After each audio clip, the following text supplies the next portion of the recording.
বিসমিল্লাহির রহমানির রহিম। জাতীয় বিশ্ববিদ্যালয়ের অনলাইন ক্লাসে সবাইকে স্বাগতম। করোনাকালীন শিক্ষা কার্যক্রম চলমান রাখার স্বার্থে জাতীয় বিশ্ববিদ্যালয়ের উদ্যোগে অনলাইন ক্লাসে সংযুক্ত হতে পেরে আমি আনন্দিত। সবাইকে স্বাস্থ্যবিধি মেনে চলার আহ্বান জানাচ্ছি। প্রিয় শিক্ষার্থীরা, তোমরা সবাই অবগত আছো যে বর্তমান বৈশ্বিক মহামারী কোভিড-19 কারণে আমাদের দেশের শিক্ষা প্রতিষ্ঠানগুলোর নিয়মিত ও স্বাভাবিক পাঠদান প্রক্রিয়ায় কিছুটা ভিন্নতা এসেছে। বর্তমান বাংলাদেশ সরকারের মাননীয় প্রধানমন্ত্রী জননেত্রী শেখ হাসিনার উদ্যোগে যে ডিজিটাল বাংলাদেশ গঠিত হয়েছে, তার ফলশ্রুতিতে আমরা এখন খুব সহজেই স্বাস্থ্যবিধি মেনে ঘরে বসে অনলাইন শিক্ষা কার্যক্রমের মাধ্যমে তোমাদের সাথে যোগাযোগ রক্ষা করতে পারছি। এই কার্যক্রমের ধারাবাহিকতাই জাতীয় বিশ্ববিদ্যালয়ের ইসলামের ইতিহাস ও সংস্কৃতি বিভাগের ৪র্থ বর্ষের শিক্ষার্থীদের জন্য আমি একটি কোর্সের ক্লাস শুরু করতে যাচ্ছি।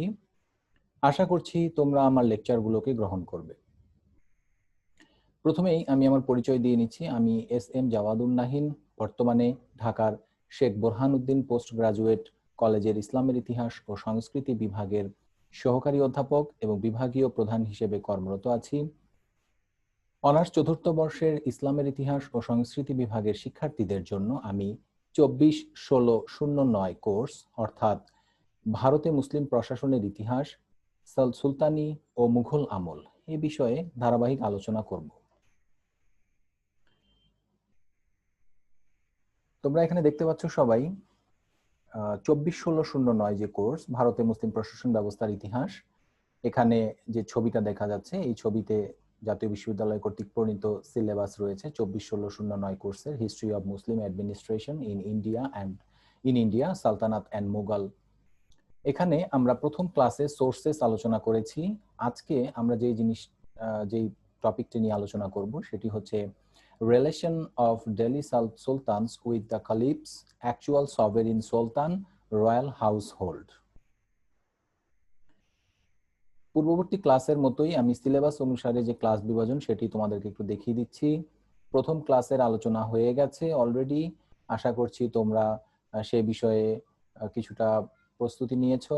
দ্বিতীয় ক্লাস আজকে আমরা খলিফাদের সাথে দিল্লির সুলতানদের সম্পর্ক, প্রকৃত সার্বভৌম সুলতান, রাজকীয় গৃহস্থালী সংগঠন এর উপর আলোচনা করব। আমাদের বাকি যে ক্লাসগুলো আছে সুলতানি আমলের কেন্দ্রীয় শাসন ব্যবস্থা, সুলতানি আমলের অর্থ রাজস্ব বিভাগ, সামরিক বিচার ও পুলিশ বিভাগ, সুলতানি আমলের প্রাদেশিক ও স্থানীয় প্রশাসন, মুঘল আমলের কেন্দ্রীয় প্রশাসন, মুঘল সম্রাট, ক্ষমতা কার্যাবলী, রাজকীয় পদমর্যাদা, মুঘল আমলের অর্থনীতি, ভূমি রাজস্ব এবং বিচার ব্যবস্থা, মুঘল আমলের সামরিক প্রশাসন ও মনসবদারি ব্যবস্থা এবং মুঘল আমলের প্রাদেশিক ও স্থানীয় সরকার ইনশাআল্লাহ আমরা একে একে ধারাবাহিকভাবে শেষ করব। এখানে তোমরা দুটো ছবি দেখতে পাচ্ছ। একটি হচ্ছে আমাদের প্রতিষ্ঠান জাতীয় বিশ্ববিদ্যালয়ের লোগো এবং ডান দিকে রয়েছেন মুজিব শতবর্ষের লোগো। জাতির পিতা বঙ্গবন্ধু শেখ মুজিবুর রহমানের জন্ম শতবার্ষিকীকে কেন্দ্র করে বর্তমান সরকার এই বছরটিকে মুজিব বর্ষ হিসেবে ঘোষণা করেছে। সরকারি বিভিন্ন প্রতিষ্ঠানের সাথে সাথে আমাদের শিক্ষা প্রতিষ্ঠানগুলো আমরা যথাযথ মর্যাদার সাথে এই বর্ষটি উদযাপন করছি। আমরা আজকে আমাদের ক্লাস শুরু করতে যাচ্ছি। তোমরা আশা করব মনোযোগের সাথে ক্লাসগুলো শুনবে এবং খুব গুরুত্বপূর্ণ কিছু বিষয় আজকে আমরা আলোচনা করব। এখানে রয়েছে খলিফাদের সাথে দিল্লির সুলতানদের সম্পর্ক, প্রকৃত সার্বভৌম সুলতান, রাজকীয় গৃহস্থালী সংগঠন। একটা জিনিস তোমাদেরকে মনে রাখতে হবে, ইসলামের ইতিহাস ও সংস্কৃতির স্টুডেন্টরা সবসময় যে জিনিসটা জানবে যে খলিফা এই শব্দটার সাথে তোমরা অবশ্যই পরিচিত। তোমরা যেই জিনিসগুলো আজকে জানতে পারবে এই পাঠ থেকে বা এই লেকচার থেকে, সেগুলো হলো খলিফাদের সাথে দিল্লির সুলতানদের সম্পর্ক, খলিফা বা খিলাফত মুসলিম বিশ্বের অবিচ্ছেদ্য অংশ, এবং খলিফা যারা ছিলেন মুসলিম বিশ্বের নেতা, এই মুসলিম বিশ্বের নেতাদের সাথে দিল্লির সুলতানদের কিরূপ সম্পর্ক ছিল সেটার বিষয়ে আমরা ধারাবাহিক আলোচনা করব এবং সেই সম্পর্কের উপর ভিত্তি করে সুলতানগণ প্রকৃতভাবে সার্বভৌম ছিলেন কি ছিলেন না সে বিষয়েও আমরা আলোচনা করব। এবং সবশেষে দিল্লির সুলতানগণ যে বিশাল একটি সাম্রাজ্য পরিচালনা করতেন, সেই সাম্রাজ্যের একটি অত্যন্ত গুরুত্বপূর্ণ অংশ হচ্ছে রাজকীয় গৃহস্থালী সংগঠন, অর্থাৎ সুলতানের নিজস্ব যে সংগঠন সেটা নিজস্ব গৃহের বা তার রাজপ্রাসাদের অভ্যন্তরের যে একটা বিশাল একটা সংগঠন ছিল, সেই সংগঠন সম্পর্কে আমরা আলোচনা করব। তোমরা ধারাবাহিকভাবে আমরা আলোচনা করে যাব। মনোযোগের সাথে তোমরা যদি লেকচারটা ফলো করো, আমার মনে হয় তোমরা যথেষ্ট উপকৃত হবে। প্রথম আমাদের যে টপিকটি সেটি হলো খলিফাদের সাথে দিল্লির সুলতানদের সম্পর্ক। আমাদের প্রথমেই আমরা যে আলোচনায় বললাম যে খিলাফতের কথা, খিলাফতের পরিচয়টা আমরা খুব সংক্ষেপে একটু দিয়ে নিচ্ছি। মুসলিম বিশ্বের প্রধান হচ্ছেন খলিফা। মুসলিম রাষ্ট্রপতি হিসেবে তিনি ছিলেন ইসলাম ধর্মাবিশ্বাসীদের আত্মরক্ষা, মুসলিম রাজ্যের রক্ষক, রাষ্ট্রের প্রধান বিচারপতি এবং রাষ্ট্রপুঞ্জের প্রধান সংগঠক ও প্রশাসক।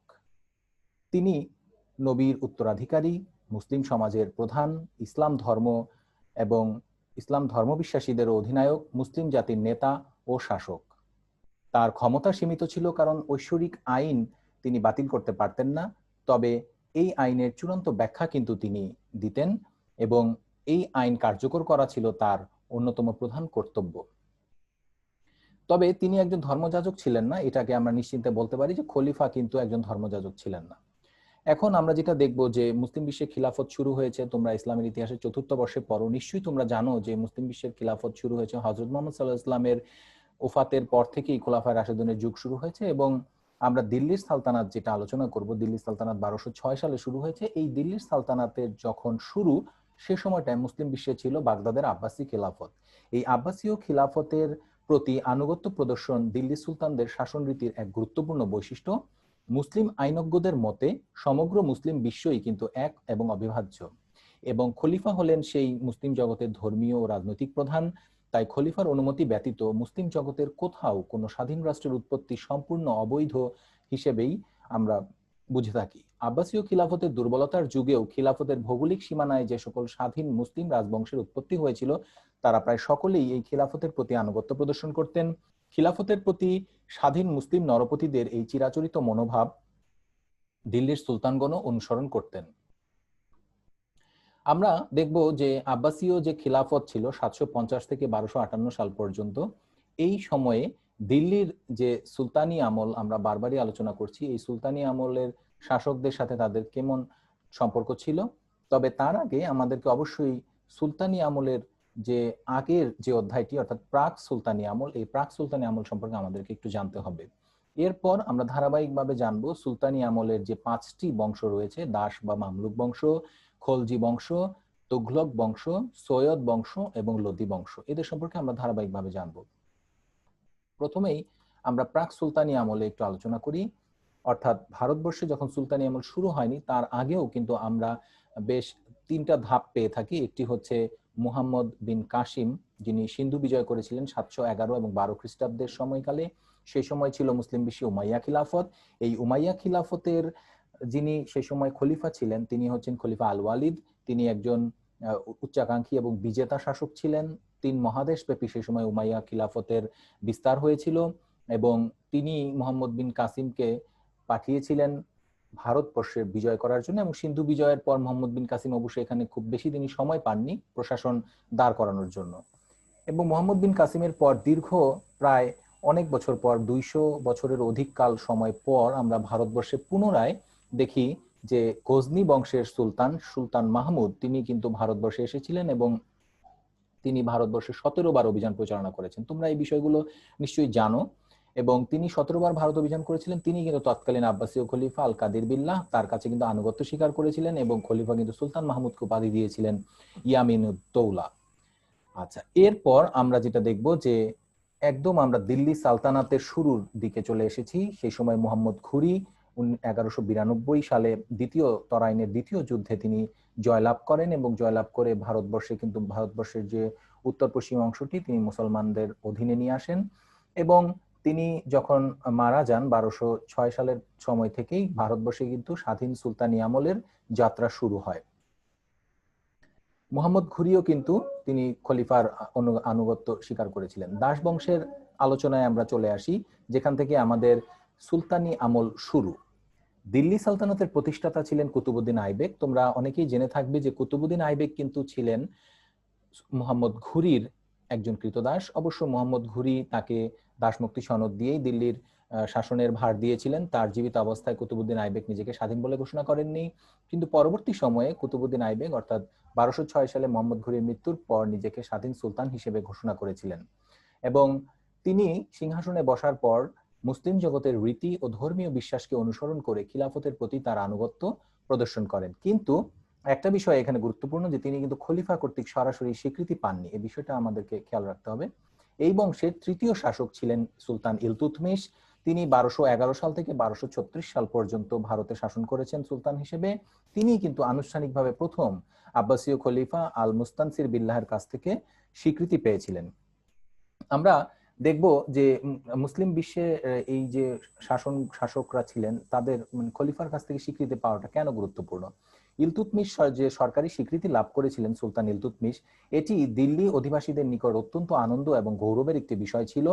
তখন থেকেই তারা নিজেদেরকে বৈধ হিসেবে মনে করতে থাকে এবং জনগণ ভাবত যে তাদের দেশ এখন দারুল ইসলামের অংশ হয়েছে এবং তাদের শাসক যিনি ইলতুৎমিশ তিনি খলিফার স্বীকৃতি পেয়েছেন, ফলে তিনি একজন বৈধ সুলতান। এটি অত্যন্ত গুরুত্বপূর্ণ ছিল। ইলতুৎমিশ নিজেও নিজেকে খলিফার প্রতিনিধি হিসেবে দাবি করতেন এবং তিনি মনে করতেন যে এর চেয়ে বড় সম্মান আর হতে পারে না। তিনি নিজেকে নাসির আমির উল মোমেনিন এবং নসর উদ দুনিয়া ওয়াদ্দিন উপাধিতে ভূষিত করেন এবং জনগণ তাকে সুলতানি আজম বা মহান সুলতান হিসেবে তাকে সম্মানিত করত।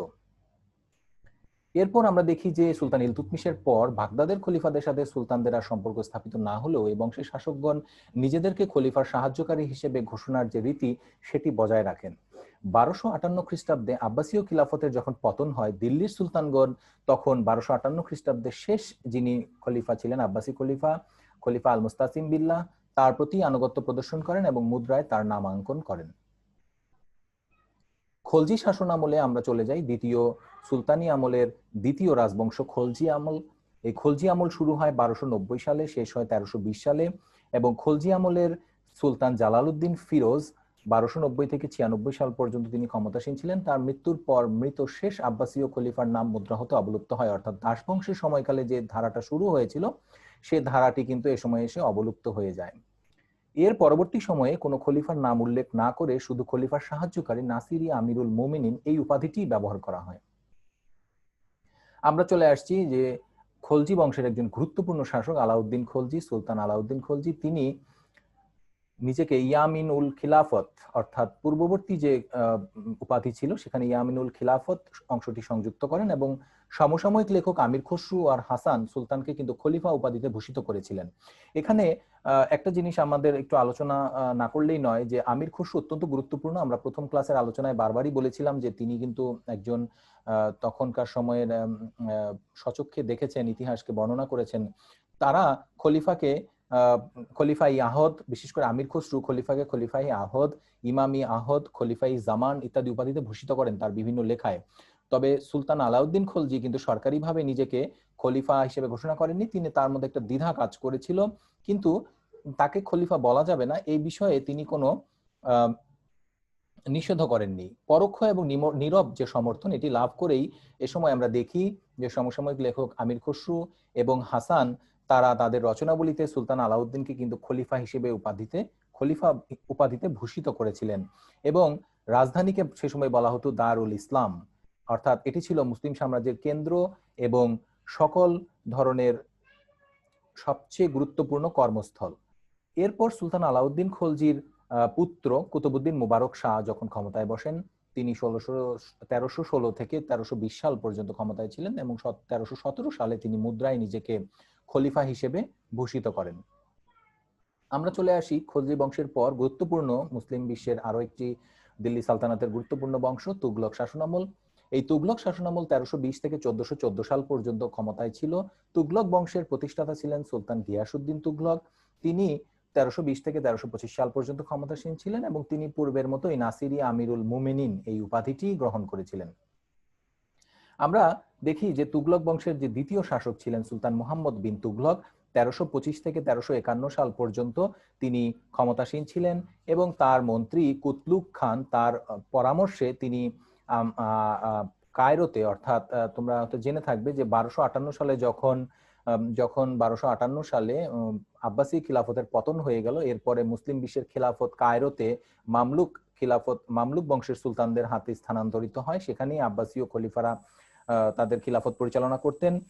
তো তার মন্ত্রী অর্থাৎ মুহাম্মদ বিন তুগলকের মন্ত্রী কুতলুক খান সুলতানকে বিশ্বাস করতে বাধ্য করেছিলেন যে কোনো রাজতন্ত্রই খলিফার স্বীকৃতি ব্যতীত আইনসঙ্গত হতে পারে না। তিনি যুক্তি প্রদর্শন করেন যে যেহেতু সুলতান খলিফার নিকট হতে স্বীকৃতি লাভ করেননি, তাই তিনি বৈধ শাসকও নন, এবং এ কারণেই তার যে উচ্চাকাঙ্ক্ষিত পরিকল্পনাগুলো রয়েছিল সেই পরিকল্পনাগুলোর অধিকাংশই ব্যর্থতায় পর্যবসিত হয়েছে। এবং খলিফাকে উপেক্ষা করাই বোধহয় জনগণের অসন্তোষ এবং উপর্যুপরি প্রাকৃতিক দুর্যোগের কারণ। কুতলুক খান একজন বিচক্ষণ মন্ত্রী ছিলেন, এবং এই মন্ত্রীর যে মন্তব্য, এই মন্তব্যে বিশ্বাস করে সুলতান এবং তার সভাসদগণ খলিফা আল মুস্তাকফি বিল্লাহ, তৎকালীন সময়ের যিনি খলিফা ছিলেন আল মুস্তাকফি বিল্লাহ, তার কাছে আনুগত্য স্বীকার করেন এবং শপথ গ্রহণ করেন, এবং খলিফার স্বীকৃতি লাভের জন্য আবেদনপত্র সহ মিশরের রাষ্ট্রদূত প্রেরণ করেন। এবং 1344 খ্রিস্টাব্দে সেই প্রতিনিধি হাজি সাইয়েদ, তিনি সরাসরি মিশর হতে খলিফা আল মুস্তাকফির স্বীকৃতি প্রদানের চিঠি, পতাকা এবং সম্মানসূচক পোশাক নিয়ে দিল্লি পৌঁছান। তাকে রাজকীয় সংবর্ধনা প্রদান করা হয়। তোমরা ইতিপূর্বে খেয়াল করেছো যে সুলতান ইলতুৎমিশের বেলায় আমরা দেখেছিলাম প্রথম আনুষ্ঠানিক স্বীকৃতি, এবং এটি হচ্ছে দিল্লি সালতানাতের দ্বিতীয় ঘটনা। মুহাম্মদ বিন তুগলকের পরবর্তী সময় থেকে সালতানাতের মুদ্রায় খলিফার নাম মুদ্রিত হতো, এবং শুক্রবারের খুতবায় খলিফার নাম পাঠ করার রীতি প্রচলিত হয়। এরপর দিল্লির সুলতানগণ খলিফাকে প্রচুর উপঢৌকনও পাঠাতেন, এবং এই যে পরম্পরা, এটা কিন্তু পরবর্তী সময়ে প্রচলিত ছিল। সুলতান মুহাম্মদ বিন তুগলকের পর আমরা দেখি দিল্লির সালতানাতের সিংহাসনে 1351 সাল থেকে 1388 সাল পর্যন্ত একজন বিখ্যাত শাসক সুলতান ফিরোজ শাহ তুগলক, তিনি প্রায় 37 বছর ভারতের সুলতান হিসেবে অধীন ছিলেন, এবং তিনি আব্বাসীয় খলিফা কর্তৃক স্বীকৃতি লাভ করেন এবং প্রচুর পরিমাণে খলিফাকে তিনি উপঢৌকন প্রেরণ করেন। তিনি প্রথম সুলতান হিসেবে খলিফার সহকারী উপাধিটি গ্রহণ করেন। খলিফার কাছ থেকে তিনি 2 বার স্বীকৃতি, পতাকা এবং সম্মানসূচক পোশাকও গ্রহণ করেন। আমরা একটা জিনিস এখানে একটু আমাদের না বললেই নয় যে সুলতান ফিরোজ শাহ তুগলক কিন্তু তার যে মমতাময়ী শাসন, সেই মমতাময়ী শাসনের জন্য তার শাসনকালকে কিন্তু মাতামহী সুলভ শাসন ব্যবস্থা বলা হয়। তিনি অত্যন্ত বিখ্যাত একজন শাসক। এরপর আমরা দেখি যে ভারতবর্ষের সুলতানি আমলের চতুর্থ যে শাসন ব্যবস্থা, সেটা হচ্ছে সৈয়দ সুলতানি আমলের 4 নম্বর শাসনকাল। সৈয়দ বংশের যিনি প্রতিষ্ঠাতা ছিলেন খিজির খান, তিনি ব্যতীত এই বংশের সকল শাসকই প্রচলিত নিয়মে খলিফার প্রতি আনুগত্য প্রদর্শন করতেন, এবং খিজির খানের পুত্র, সুলতান খিজির খানের পুত্র মুবারক শাহ 1421 থেকে 1434 সাল পর্যন্ত তিনি ক্ষমতাসীন ছিলেন, এবং তার উত্তরাধিকারগণ উপাধি গ্রহণ করেন নায়েবি আমিরুল মোমেনিন। আমরা সুলতানি আমলের শেষ রাজবংশে চলে এসেছি। সুলতানি আমলের শেষ রাজবংশটির নাম হচ্ছে লোদি আমল। এখানে আমি তোমাদেরকে ছোট্ট একটা ইনফরমেশন দিয়ে রাখি, সেটি হলো যে এই যে দিল্লির সুলতানি আমল, এই সুলতানি আমলকে কিন্তু তুর্কি আফগান যুগ বলা হয়ে থাকে, এবং প্রথম যে 3টি শাসন আমল আমরা আলোচনা করলাম, দাস, খলজি এবং তুগলক, এরা কিন্তু ছিল তুর্কি, এবং মাঝখানে সৈয়দ যারা, এরা ছিলেন আরব বংশোদ্ভূত, এবং লোদি বংশের যারা শাসক ছিলেন এরা কিন্তু আফগান বংশোদ্ভূত ছিলেন। লোদি বংশের শাসনকাল 1451 থেকে 1526 বাহলুল লোদির মাধ্যমে শুরু হলেও এই বংশের শেষ শাসক ইব্রাহিম লোদি বিভিন্ন কারণে আলোচিত ব্যক্তিত্ব, কারণ ইব্রাহিম লোদির মাধ্যমেই দিল্লি সুলতানি আমলের পতন হয় এবং ভারতে মুঘল সাম্রাজ্যের শুরু হয়। লোদি বংশের সুলতান ইব্রাহিম লোদি যখন ক্ষমতায় বসেন, তার আগ পর্যন্ত লোদি বংশের যতজন শাসক ছিলেন সকলেই কিন্তু প্রচলিত নিয়মে খলিফার প্রতি আনুগত্য প্রদর্শন করতেন, সেই মিশরের কায়রোতে যে আব্বাসীয় খলিফা বসেছিলেন। তবে এখানে একটা গুরুত্বপূর্ণ বিষয় হচ্ছে লোদি বংশের সুলতান ইব্রাহিম লোদি যে বছর ক্ষমতায় বসেন, সে বছরই অর্থাৎ 1517 খ্রিস্টাব্দে কিন্তু কায়রোর যে মুসলমানদের খিলাফত, সেটির পতন হয়, এবং সেই খিলাফতটা বর্তমানে সেই খিলাফতটি পরবর্তী সময়ে অটোমান বা তুর্কিদের হাতে স্থানান্তরিত হয়।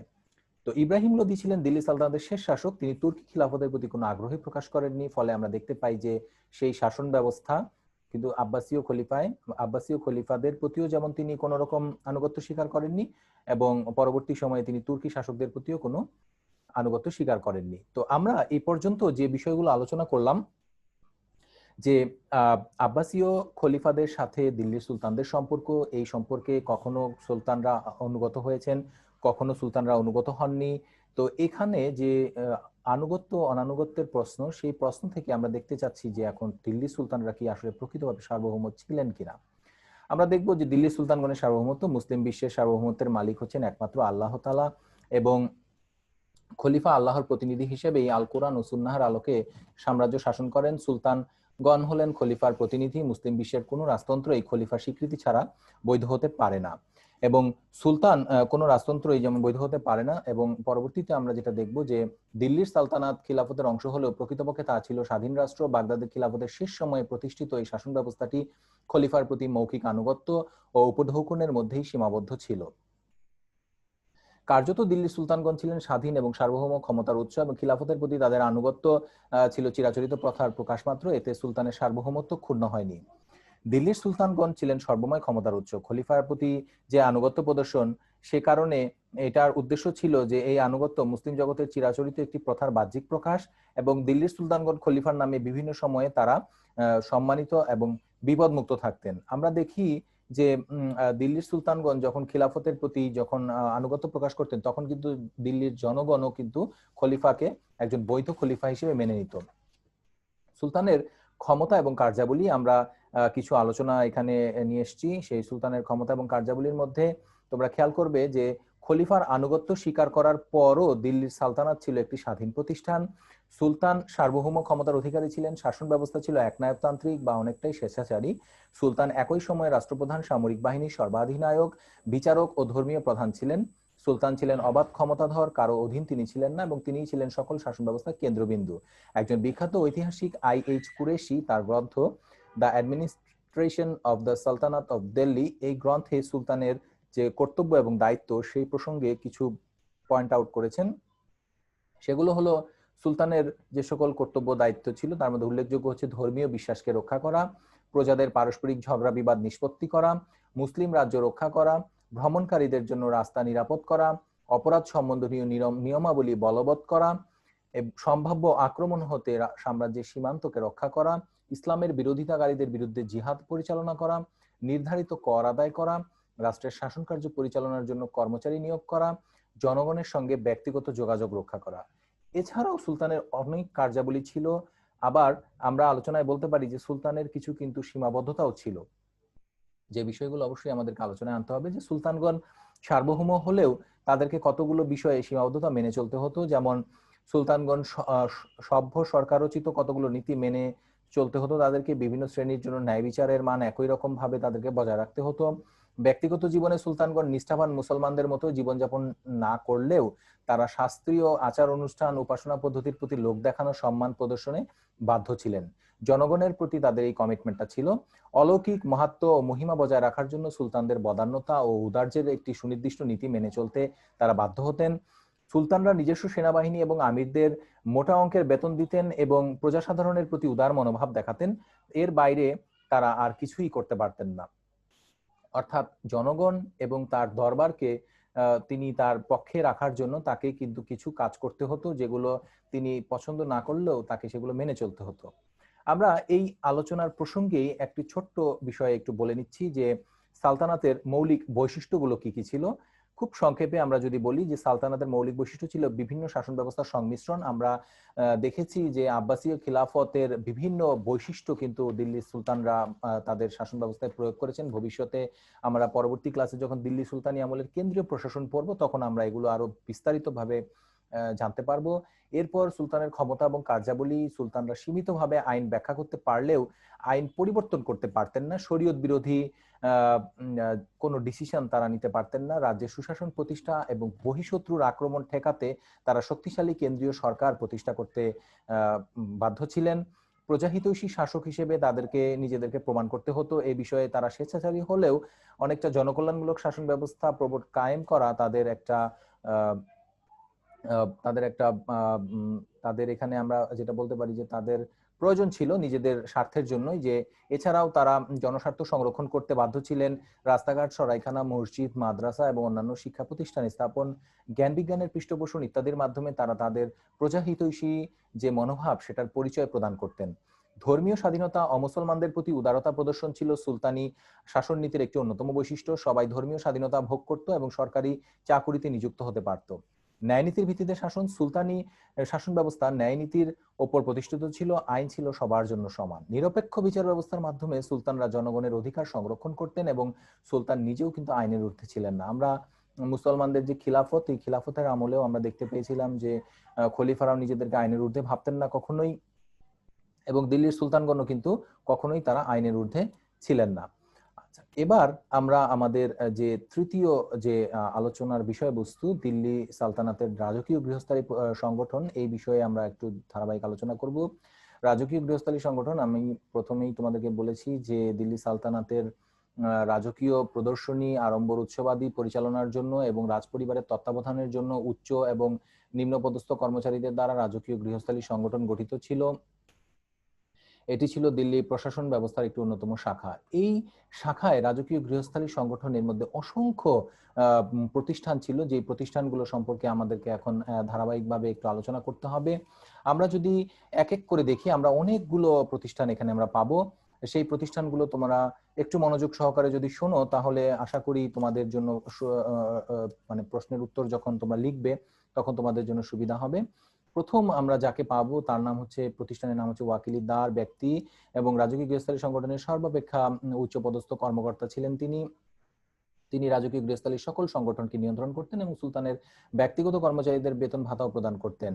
তার একটি পৃথক সচিবালয় ছিল এবং রাজপরিবারের রন্ধনশালা, সরাফখানা, আস্তাবল, এমনকি রাজপরিবারের সন্তান সন্ততিও তার তত্ত্বাবধানে থাকতো। রাজসভাসদ, রাজকুমারী, রানী, রাজপরিবারের সকলেই ওয়াকিলিদারকে মেনে চলতো, অর্থাৎ তিনি অত্যন্ত ক্ষমতাবান একজন ব্যক্তি ছিলেন এবং ওয়াকিলদারের প্রভাব ছিল অনেক বেশি। সুলতানের প্রতিনিধি হিসেবে তিনি সকল কার্য সম্পাদন করতেন।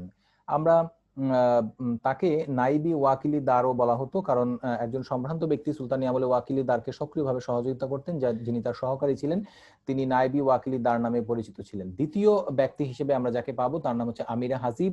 তিনি বারবেক নামেও পরিচিত ছিলেন। পদ এবং গুরুত্বের দিক থেকে ওয়াকিলিদারের সম মানেরই আরেকজন কর্মকর্তা ছিলেন তিনি বারবেক নামে পরিচিত ছিলেন। ইউরোপীয় লেখকগণ বারবেককে সাধারণত রাজকীয় গৃহস্থালীর তত্ত্বাবধায়ক নামে অভিহিত করেছেন। বারবেক ছিলেন দরবারের অনুষ্ঠান উৎসবাদির আয়োজনের প্রধান। রাজকীয় উৎসবাদির মর্যাদা রক্ষা করা এবং উৎসবের দরবারের সম্ভ্রান্ত ব্যক্তি ও পদস্থ কর্মকর্তারা পদমর্যাদা অনুযায়ী কে কোথায় আসন গ্রহণ করবেন তার সুষ্ঠু বন্দোবস্ত করা ছিল তার কাজ। তার সহকারীদেরকে বলা হতো হাজিব। আমরা এরপরে আমরা যে বিষয়ে আলোচনা করব, যে ব্যক্তি তিনি ছিলেন নকিব। নকিব তারা সরকারি আদেশ ঘোষণা করতেন। রাজগৃহে পদমর্যাদায় অধস্তন হলেও রাজকীয় অনুষ্ঠানাদিতে জড়িত আরেকটি গুরুত্বপূর্ণ পদকে বলা হতো নকিব বা ঘোষক। তিনি সরকারি আদেশ ঘোষণা করতেন। সাধারণত ঘোষকগণ সৈন্যদের এবং জনসাধারণের জন্য সুলতানের সরকারি আদেশগুলোকেই ঘোষণা করত। তারা রাজ অশ্বারোহীদের দীর্ঘ শোভাযাত্রার সম্মুখে থেকে উচ্চ স্বরে সুলতানের উপাধি ঘোষণা করতেন এবং এই ঘোষকদের প্রধান ছিলেন নকিবুল নুকাবা। এই ঘোষকদের প্রধান ব্যক্তি যিনি ছিলেন তার নাম ছিল নকিবুল নুকাবা। ময়ূরের পালক দ্বারা বেষ্টিত একটি স্বর্ণ টিয়া ও স্বর্ণ দণ্ড ছিল তার পদমর্যাদার সম্মানের বিশিষ্ট পরিচয়। রাজকীয় উৎসবাদিতে প্রত্যেক যোগদানকারীর আগমন এবং প্রত্যাগমন লক্ষ্য করা ছিল তার দায়িত্বের অন্যতম। এরপর আমরা যার কথা আলোচনা করব তিনি ছিলেন জানদার। জানদার ছিলেন সুলতানের বাছাই করা সৈন্য দেহরক্ষী এবং এরা ছিলেন দেখতে সুন্দর, সুঠাম দেহ, স্বাস্থ্যবান এবং সাহসী যুবক। তাদের সামরিক প্রশিক্ষণ দেওয়া হতো এবং পোশাক পরিচ্ছদ ও অন্যান্য সাজ সরঞ্জাম খুব যত্নের সাথে তৈরি করা হতো। এরা পরিচালিত হতো তাদের বিশ্বাসভাজন অভিজাত ব্যক্তি দ্বারা এরা পরিচালিত হতো। যার দ্বারা এরা পরিচালিত হতো তাদেরকে বলা হতো সার জানদার। মাঝে মাঝে মাঝে ডান ও বাম পাশের দুজন সার জানদার নিয়োজিত হতো।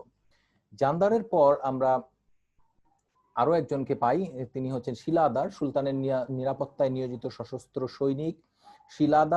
শিলাদার হচ্ছেন সুলতানের নিরাপত্তায় নিয়োজিত সশস্ত্র সৈনিক এবং অন্যান্য বাহিনী থেকে এদের একটু পার্থক্য ছিল। সুলতান যখন প্রজাসাধারণকে দর্শন দিতেন বা অশ্বারোহণ করে ভ্রমণে বের হতেন তখন তার নিরাপত্তা বিধান করার ক্ষেত্রে শিলাদার বাহিনী ওই দুই সময় সুলতানের দেহরক্ষী হিসেবে নিয়োজিত থেকে সকল নিরাপত্তা বিধান করত। এই বাহিনীর প্রধানকে বলা হতো সার শিলাদার। সুলতানের ডান এবং বাম দিকের জন্য সার শিলাদার নিয়োজিত থাকতেন। আচ্ছা, এরপর আমরা যে পদটি পাবো সেটি হচ্ছে কিতাবদার।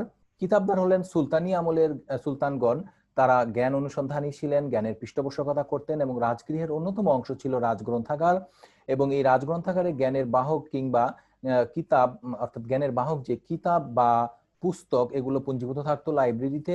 সেই লাইব্রেরি গুলোর রক্ষণাবেক্ষণ করার দায়িত্ব ছিল তার এবং সুলতান ও তার পারিবারিক সদস্যরা অধ্যয়ন করতেন, কিতাবদার সেগুলোর রক্ষা করতেন।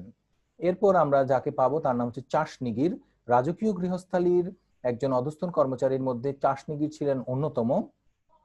চাষনিগির রন্ধনশালা পরিদর্শন করতেন এবং রাজগৃহে সুলতানের খাবার পরিবেশন করার আগে চাশনিগির প্রথমে সেটা স্বাদ গ্রহণ করতেন এবং রাজপ্রাসাদে এবং বাইরে সুলতানের বহু শত্রু ছিল যারা ষড়যন্ত্র করে সুলতানকে অপসারণ করতে চাইতেন এবং সুলতানের খাবারে কোনো বিষক্রিয়া রয়েছে কিনা সেটা বা তাতে করে সুলতানের মৃত্যু হতে পারে কিনা এই বিষয়টি নিশ্চিত করার জন্য এই চাশনিগি সদা তৎপর থাকতেন। তার গুরুত্ব ছিল অপরিসীম। তিনি রন্ধনশালার তদারক করতেন, পাশাপাশি তিনি সুলতানকে খাবারও পরিবেশন করতেন। এরপর আমরা যাকে পাবো তিনি হচ্ছেন শারাবদার এবং শাকি ই খাস, পানীয় ও মাদক সরবরাহকারী। আমরা দেখতে পাচ্ছি শারাবদার মানে শারাব থেকে মাদক বা শারাব যেটা অর্থাৎ মাদক দ্রব্য। রাজকীয় গৃহের জন্য প্রয়োজনীয় পানীয়ের দায়িত্বে ছিলেন শরাবদার এবং শরাব শব্দের অর্থ হচ্ছে পানীয় দ্রব্য। রাজকীয় গৃহের পানি রক্ষক ছিলেন তিনি। আর গৃহে যে মাদক দ্রব্যের প্রয়োজন ছিল সেটা মেটাতেন শাকি ই খাস। এই শাকি ই খাস তিনি তার অধীনে কিছু লোকজন নিয়োগ থাকতো এবং তারা সুলতানকে এবং তার প্রয়োজনীয় লোকজন যারা মাদক গ্রহণ করতেন তখন তাদেরকে মাদক সরবরাহ করতেন। এরপর আমরা পাই ফররাশ। সুলতানগণ ছিলেন রুচিশীল ও আভিজাত্য প্রকাশে প্রয়াসী, এজন্য তার রাজদরবার ও গৃহের সমস্ত স্থান সুন্দর ও সুন্দর সুন্দর আসবাবপত্র দিয়ে তারা সাজিয়ে রাখতেন। দেশ বিদেশ থেকে প্রচুর দামি দামি দ্রব্যাদি দিয়ে তারা রাজগৃহ সাজাতেন। রাজগৃহের মূল্যবান সকল আসবাবপত্রের তত্ত্বাবধানে থাকতেন ফররাশ নামক তত্ত্বাবধায়ক। এরপর আমরা যাকে পাবো তিনি হচ্ছেন মশালদার। আমরা দেখতে পাচ্ছি যে মশাল থেকে বুঝতে পারছি যে আলোর সাথে এটা সম্পর্কিত এবং রাজপ্রাসাদ একটি বিশাল একটি বিষয় ছিল। সেই রাজপ্রাসাদের অনেক কক্ষ ছিল, সেই কক্ষগুলোতে প্রয়োজনীয় আলো এবং বাতির ব্যবস্থা করা। সন্ধ্যা হয়ে গেলে বা রাজদরবারে দিনের বেলা যদি বাতির প্রয়োজন হতো সেটা মশালদারের দায়িত্বে ছিল। এরপর আমরা দেখি যে দোয়াতদার বা কালি ও কলম সরবরাহকারী। দোয়াতদার একজন গুরুত্বপূর্ণ ব্যক্তি ছিলেন, কারণ রাজকীয় ফরমান লিখতে সবসময় কালি এবং কলমের দরকার পড়তো এবং দোয়াতদার সবসময় এগুলো সরবরাহ করতেন। এবং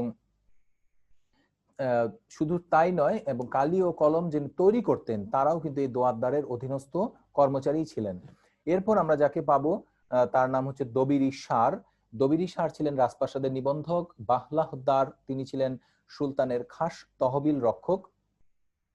বাহলাহদার তিনি ছিলেন সুলতানের খাস তহবিল রক্ষক। তহবিল থেকে আমরা যে জিনিসটা বুঝতে পারছি যে সুলতানি আমলে প্রচুর ধন সম্পদ ছিল। সুলতান তার অভিজাতরা ছিলেন, তার সুলতানের যারা রাজমহিষী ছিলেন তারা প্রচুর সম্পদের মালিক ছিলেন। এই সকল সম্পদগুলো তারা ব্যক্তিগত ব্যবসাতে তারা এগুলো বিনিয়োগ করতেন এবং এই সকল সম্পত্তির হিসেব রাখা জন্য এই বাহলাহদার তারা কিন্তু নিযুক্ত ছিলেন এবং সুলতানের যত যাবতীয় সম্পত্তি সকল সম্পত্তির কিন্তু প্রধান তত্ত্বাবধায়ক ছিলেন এই বাহলাহদার। আমরা এরপরে যাকে পাই তার নাম হচ্ছে সার ছত্রদার। তিনি ছিলেন প্রধান রাজ ছত্রধারী। এরপর আমরা যাকে পাবো আমিরি তুজুক। রাজকীয় পদমর্যাদায় আমিরি তুজুক বিশেষ তদারককারী ছিলেন এবং আমিরি তুজুক রাজকীয় পরিচয় এবং তদারক করতেন সুলতানের ব্যক্তিগত। এরপরে আমরা পাবো খাসাহদার, সুলতানের ব্যক্তিগত অস্ত্রের দায়িত্বপ্রাপ্ত ব্যক্তি যাকে বলা হয় খাসাহদার। এরপর আমরা পাবো মালিকুল হুকুমা, রাজ পরিবারের সদস্যদের জন্য চিকিৎসার প্রয়োজনে মালিকুল হুকুমা বা রাজ চিকিৎসক তিনি নিয়োজিত থাকতেন। এরপর আমরা যাকে পাবো তার নাম হচ্ছে আমিরি মজলিস। সুলতানের ব্যক্তিগত বন্ধুদের সাথে সাক্ষাৎ প্রদানের প্রয়োজনে উৎসবের আয়োজন করতেন আমিরি মজলিস। এই আমিরি মজলিস তিনি আমরা দেখি যে সুলতানের যে ব্যক্তিগত বন্ধু বান্ধব ছিল তাদের পক্ষেও সুলতানের সবসময় সুলতানের সাক্ষাৎ পাওয়া সবসময় কিন্তু সহজ ছিল না। তারা অনেকটা অ্যাপয়েন্টমেন্ট করেই এই সময় সুলতানের সাক্ষাৎ পেতেন এবং সেই সময় যে তারা একটা উৎসবমুখর পরিবেশ তৈরি হতো, সেই উৎসবমুখর পরিবেশটিকে সফল করার জন্য আমিরি মজলিস দায়িত্বপ্রাপ্ত ছিলেন। আমরা আরো একটা গুরুত্বপূর্ণ বিষয় এখানে আলোচনায় এনেছি, সেটা হলো কারখানা।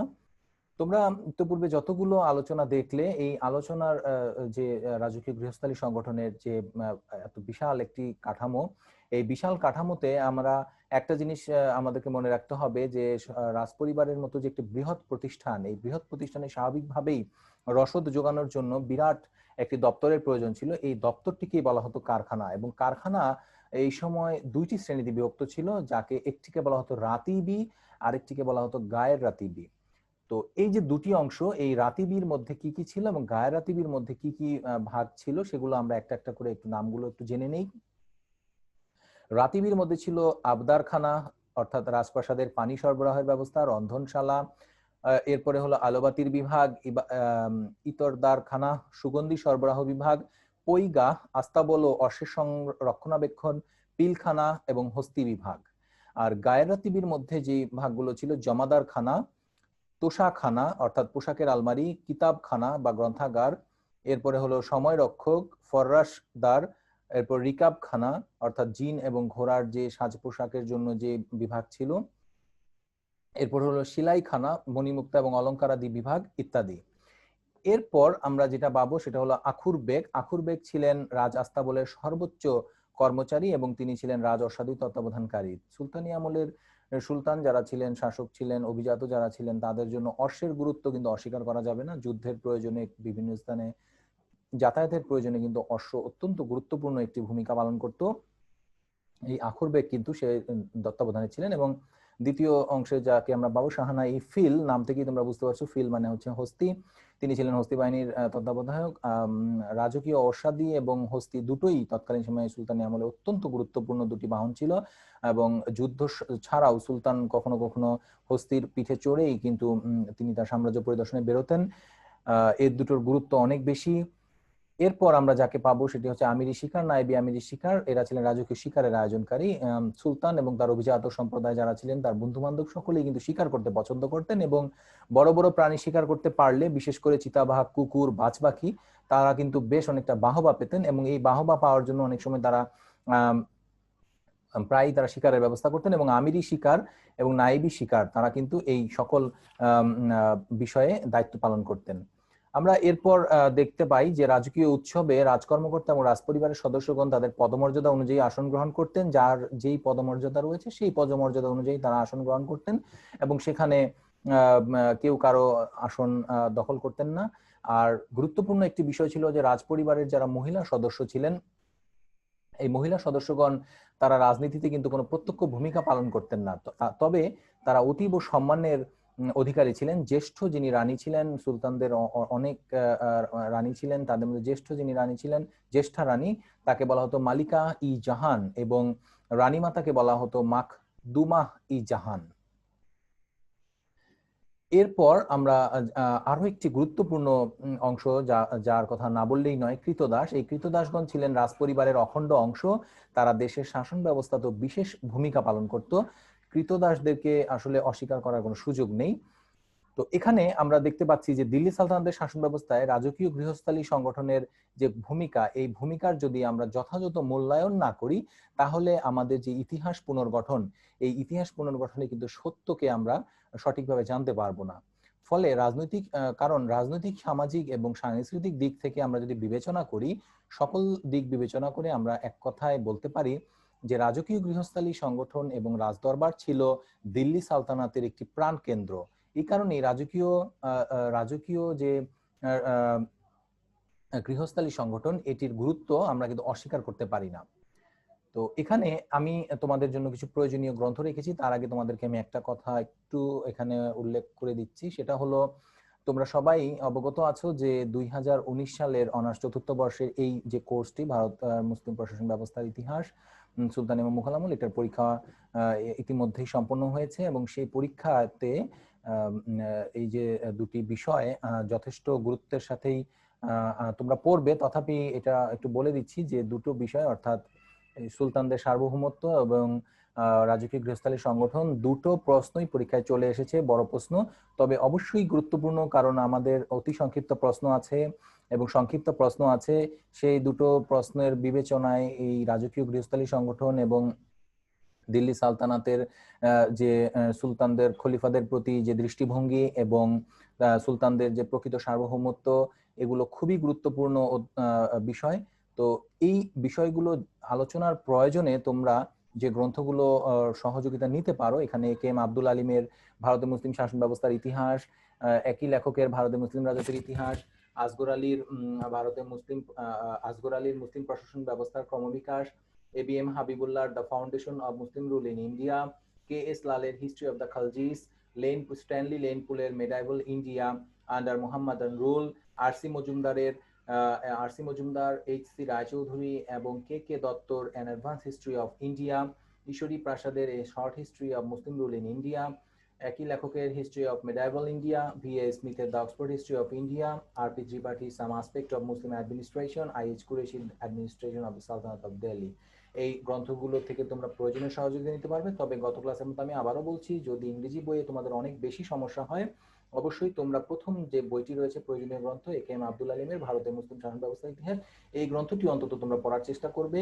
তাহলে তোমরা অন্তত কিছুটা হলেও সমৃদ্ধ হবে। তো আমি তোমাদেরকে সবশেষে ধন্যবাদ জানাচ্ছি পুরো সময়টা ক্লাসে থাকার জন্য। সাথে এই করোনাকালীন সময়ে তোমরা সবাই সাবধানে থাকবে এবং অবশ্যই প্রয়োজন ছাড়া কেউ বাইরে যাবে না। যদি বাইরে যেতে হয় অবশ্যই তোমরা মাস্ক পরিধান করবে এবং সামাজিক দূরত্ব বজায় রেখেই তোমাদের সকল কর্মকাণ্ড সম্পন্ন করবে। সবাই ভালো থাকবে, সুস্থ থাকবে। আমি তোমাদের সাফল্য কামনা করি এবং ইনশাল্লাহ আগামী ক্লাসে আমাদের আবার দেখা হবে। ধন্যবাদ সবাইকে।